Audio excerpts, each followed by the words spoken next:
2026-27 സാമ്പത്തിക വർഷത്തേക്കുള്ള കേന്ദ്ര ബജറ്റിന് കാതോർക്കുകയാണ് രാജ്യം. എന്തൊക്കെ സുപ്രധാന പ്രഖ്യാപനങ്ങൾ ഉണ്ടാകും, രാജ്യം പ്രതീക്ഷിക്കുന്നത് എന്തൊക്കെയാണ് എന്ന് നമുക്ക് നോക്കാം. ആദായ നികുതിയിൽ കൂടുതൽ ഇളവുകൾ ഉണ്ടാകുമോ എന്നുള്ളതാണ് രാജ്യം കാത്തിരിക്കുന്നത്. കഴിഞ്ഞ വർഷത്തെ ബജറ്റിൽ പുതിയ നികുതി സമ്പ്രദായത്തിൽ വലിയ മാറ്റങ്ങളൊക്കെ വരുത്തിയിരുന്നു. അതുകൊണ്ട് ഇത്തവണയും വലിയ പ്രതീക്ഷയുണ്ട്. സ്റ്റാൻഡേർഡ് ഡിഡക്ഷൻ 1 ലക്ഷമായി ഉയർത്തുമോ എന്നുള്ളതാണ് ഒരു പ്രതീക്ഷയായിട്ടുള്ള കാര്യം. ഇങ്ങനെ വന്നാൽ സാധാരണക്കാർക്ക് നികുതിയിൽ നിന്ന് മുക്തരാകാൻ സാധിക്കും.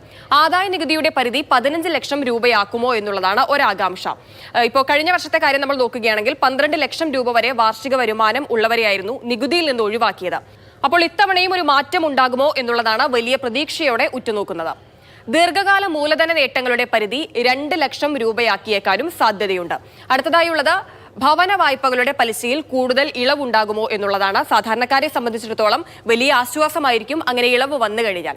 മുതിർന്ന പൗരന്മാർക്കും വിരമിച്ചവർക്കും പലിശയിൽ നിന്ന് ഇളവുണ്ടാകുമോ എന്നുള്ളത് കൂടി രാജ്യം ഉറ്റുനോക്കുന്നുണ്ട്. നിലവിൽ പ്രായത്തിനനുസരിച്ചുള്ള ഇളവുകൾ പുതിയ നികുതി സമ്പ്രദായത്തിൽ ലഭ്യമല്ല. നിലവിൽ ഇപ്പോൾ പ്രായത്തിനനുസരിച്ചുള്ള ഇളവുകളൊന്നും പുതിയ നികുതി സമ്പ്രദായത്തിൽ ലഭ്യമല്ല. പ്രധാനമായും വിരമിച്ചവർക്കായി പ്രത്യേക നികുതി സ്ലാബുകൾ, ആരോഗ്യ സംബന്ധമായിട്ടുള്ള കിഴിവ്, ഈ ആവശ്യങ്ങളൊക്കെയാണ് സജീവമായുള്ളത്. ഇനി അടുത്ത കാര്യം നമുക്ക് നോക്കാം. ഇതാണ് ഏറ്റവും പ്രധാനപ്പെട്ടത്. 2026 ബജറ്റിൽ കേന്ദ്രം പ്രഖ്യാപിക്കുന്ന ബജറ്റിൽ ജനങ്ങൾ ഉറ്റുനോക്കുന്ന ഒരു സുപ്രധാന വിഷയം ദമ്പതികൾക്ക് സംയുക്ത നികുതി അഥവാ കപ്പിൾ ടാക്സ് വരുമോ എന്നുള്ളതാണ്. വിവാഹിതരായി ജീവിക്കുന്നവർക്ക് കപ്പിൾ ടാക്സ് നിർദ്ദേശം വയ്ക്കുന്നുണ്ട്. അതായത് ICAI ആണ് ഇങ്ങനെയൊരു നിർദ്ദേശം മുന്നോട്ട് വെച്ചിരിക്കുന്നത്. അപ്പോൾ ആ നിർദ്ദേശം പ്രകാരമാണെങ്കിൽ നിലവിൽ ഇപ്പോൾ ആദായ നികുതി വ്യക്തികൾക്ക് മേലാണ് ഓരോ നികുതിയും ചുമത്തുന്നത്. അതായത് പ്രത്യേകമായി ഓരോ വ്യക്തിക്ക് മേൽ നികുതി ചുമത്തുന്നു. വിവാഹിതരായ ദമ്പതികൾക്കും അങ്ങനെ തന്നെയാണുള്ളത്. പങ്കാളികളിൽ ഒരാൾക്ക് മാത്രമാണ് വരുമാനമുള്ളത് എങ്കിൽ സാമ്പത്തിക ഭാരം വലിയ രീതിയിൽ ഉയരും. അതേസമയം കപ്പിൾ ടാക്സ് എന്ന ആശയം പ്രാബല്യത്തിലായാൽ ഒരാൾ മാത്രം ജോലി ചെയ്യുന്ന കുടുംബത്തിന് ഇത് വലിയൊരു നേട്ടമായി മാറുകയും ചെയ്യും. നമ്മൾ നേരത്തെ പറഞ്ഞു പോയതാണ്, ദമ്പതികളും ഈ വ്യത്യസ്ത നികുതി നൽകുന്നവർക്ക് വളരെ പ്രശ്നമായി വരുന്നുണ്ട്, അവർക്ക് വളരെ ബുദ്ധിമുട്ടായി വരുന്നുണ്ട് എന്നുള്ളത്. അപ്പോൾ ആ പ്രശ്നങ്ങളൊക്കെ പരിഹരിക്കാൻ കപ്പിൾ ടാക്സ് വന്നാൽ സാധിക്കുമെന്നുള്ളതാണ്. നിലവിൽ അമേരിക്കയിലും ജർമ്മനിയിലും എല്ലാം ഈ ജോയിന്റ് ടാക്സേഷൻ നിലവിൽ വന്നിട്ടുള്ളതാണ്. അപ്പോൾ വികസിത രാജ്യങ്ങളിലൊക്കെ ഇത് നിലവിൽ വന്ന കാര്യമായതുകൊണ്ട് തന്നെ ഇന്ത്യയിൽ കൂടി ഈ മാതൃക വരികയാണെങ്കിൽ നികുതി വ്യവസ്ഥ കൂടുതൽ ലളിതമാകും എന്നുള്ളതാണ്. ഇനി കേരളം പ്രതീക്ഷയോടെ കാത്തിരിക്കുന്ന കാര്യങ്ങൾ എന്തൊക്കെയാണെന്ന് നമുക്ക് നോക്കാം. അതിലൊന്ന് തിരുവനന്തപുരം കാസർഗോഡ് അതിവേഗ പാതയാണ്.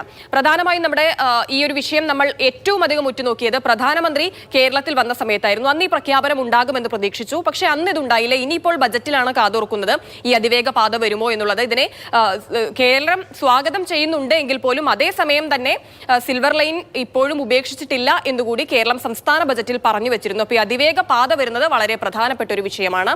ഇനി അടുത്ത കാര്യം എന്ന് പറയുന്നത് ശബരി പാതയ്ക്കായി കൂടുതൽ നീക്കിയിരിപ്പുണ്ടാകുമോ എന്നുള്ള കാര്യം കൂടി കേരളം വളരെ പ്രാധാന്യത്തോടെ നോക്കിക്കാണുന്നുണ്ട്. അപ്പൊ ഇത്രയൊക്കെ പ്രതീക്ഷകളാണ് നമുക്ക് കേന്ദ്ര ബജറ്റിലുള്ളത്.